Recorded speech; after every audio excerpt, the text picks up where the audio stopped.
Menurut Gubernur Sulawesi Selatan, Nurdin Abdullah, pembangunan rumah potong hewan modern ini karena dinilai merubah peradaban soal kebersihan daging, khususnya di Makassar.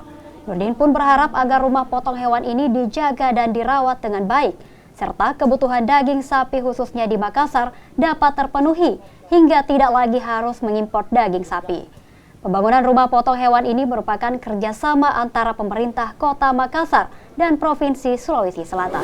Tapi yang pasti, Makassar ini kebutuhan daging luar biasa. Apalagi selama ini memang dipotong dengan tempat yang tidak terlalu higienis lah. Ya. Sekarang ini kita sudah merasa nyaman, aman untuk mengkonsumsi daging. Karena kita sudah tahu jelas tempat pemotongannya, prosesnya, ya, cara motongnya seperti itu. Adanya RPH yang baru ini memang berstandar internasional dan kami sangat berterima kasih kepada pemerintah provinsi dan pemerintah kota dengan adanya RPH baru di Kecamatan Manggala ini. Dan memang dari segi kebersihan, keutuhan, sehat dan higienisnya sangat luar biasa dibanding dengan RPH kita yang dulu.